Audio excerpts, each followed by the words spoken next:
Si l'un des quarts de finale des playoffs pouvait être le plus serré, c'était bien celui qui opposait de Klerksdorp Béton Waregem à Pointe-Chose-Primont dimanche à l'heure du dîner.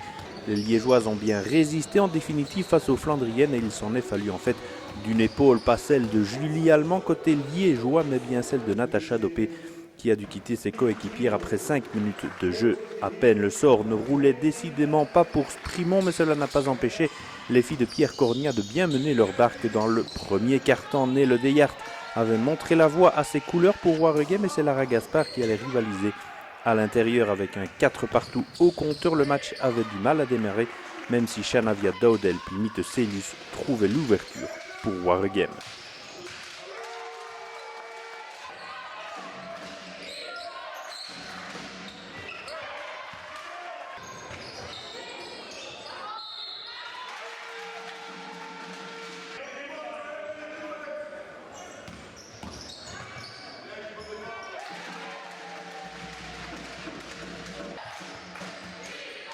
Stéphanie Medjo et Julie Allemand avaient pris le relais du côté Sprimontois et c'était 8-11 au marquoir avec Lara Gaspard encore pour Sprimont quand Natacha Dopé se blessait donc à l'épaule.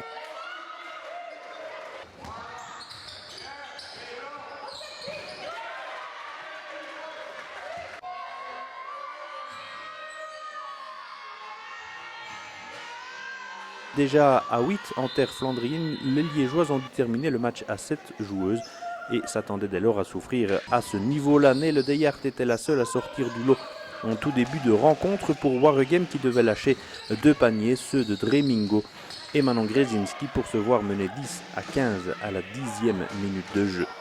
C'était déjà une surprise en soi, mais Waregem n'était pas encore vraiment rentré dans son match. Pourtant, Waregem ne manquait pas d'encouragement. C'est Shanavia Daudel de loin qui lui ouvrait une porte, mais Lara Gaspard sans complexe alignait un 2-sur-2 pour maintenir Sprimont devant à 13-19.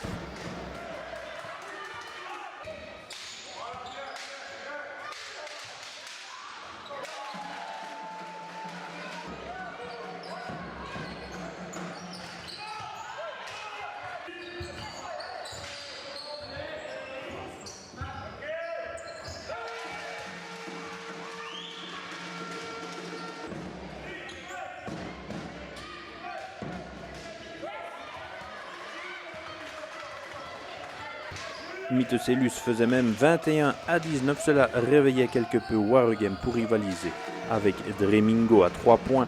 Elle faisait 24-21 et le duo Daudel-Celius allait une première fois faire passer les Flandriennes devant aux commandes dans ce match. Mite Celius donc, puis Shanavia Daudel bien servi par Inge Melemans et entre les deux un panier de Stéphanie Medjo. Les commandes avaient changé de main en effet et Waregem menait de 7 unités 32-27. Dremingo sentait bien qu'il ne fallait pas laisser filer son adversaire avant la pause pour conserver toutes ses chances et l'américaine de Sprimont ramenait à 32-29. Mais un des rares coups de rein de Chandria Jones dimanche autorisait Waregem à mener 35-29 à la mi-temps. Sprimont s'accrochait et semblait même repartir sur de belles bases avec une bombe de Nina Crelot à la reprise, mais à Waregem, Marc Foucard avait certainement eu des choses à redire dans le vestiaire et Neil Deyart, puis des lancers de Chandria Jones redonnaient un peu d'air aux Flandriennes 41-32.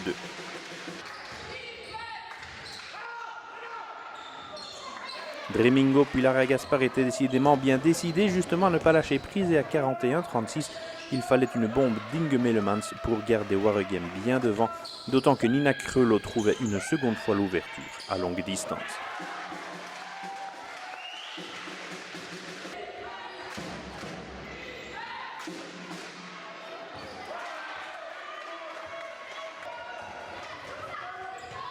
Mite Celius puis une bombe de Dremingo, elle aussi inscrivait 46-42 au marquoir. Sprimont restait dangereusement dans le sillage de Waregem qui ne s'en sortait toujours que par Shanavia Daudel puis une bombe de Signe de Vligue, signant son retour à la compétition par ce 3 points très bienvenu pour ses couleurs.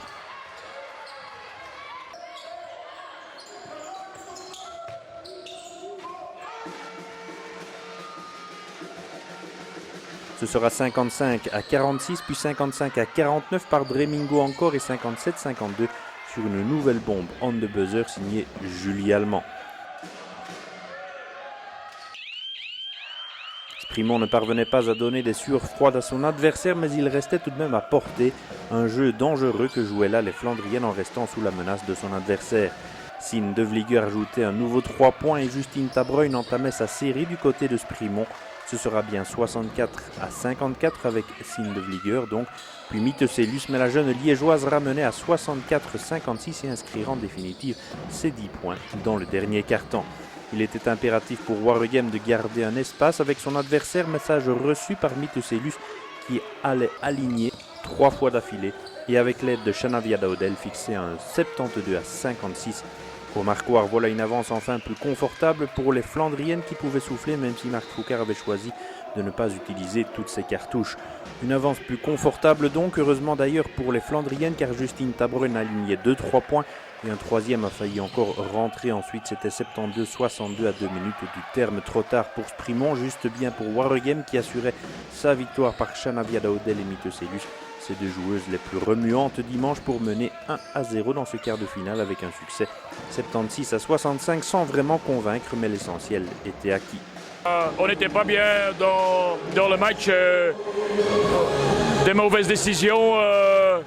Ok, on a trouvé un peu la force défensivement et on a pris 10 points. Après, on a gardé 10 points, mais ça n'était pas évident parce que tout le temps, il y avait un shot ou une pénétration qui a fait mal. Donc, non, c'était 1-0. Espérons que mon équipe sera mieux au niveau de chimie, au niveau de décision. Oui. C'est vrai que vous avez laissé Sprimont dans le match, c'était un petit peu dangereux, mais la différence est faite sur des actions individuelles dans le dernier quart-temps aussi.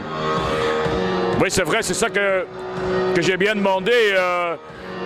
Mon équipe veut gagner, mais parfois il faut une intensité, un mouvement de ballon, mais également avec patience. Et parfois on avait un manque de patience, la passe extra n'était pas là, donc si on fait ça, on a beaucoup plus d'options offensivement, et c'est ça qu'il faut dans un match comme ça. Oui.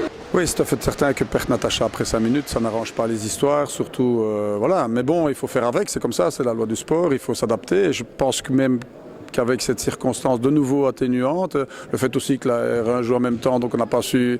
Mais bon, je pense qu'il y avait place. Maintenant, on dit qu'il y a place, mais on n'a jamais été en mesure de passer au-dessus après le deuxième quart-temps. On n'était pas loin, mais il faut reconnaître quand même qu'on n'était jamais au-dessus. Ce que je suis un peu peut-être déçu, c'est par moments ce manque, pas d'engagement. Pas d'engagement, mais ce manque peut-être juste d'intelligence et de vouloir montrer qu'on est là et de prendre ses responsabilités. Et ça parfois, ça me pose problème. Mais bon, voilà. Est-ce que vous avez le sentiment que les filles n'y ont peut-être pas cru assez ? J'ai l'impression pas autant que moi.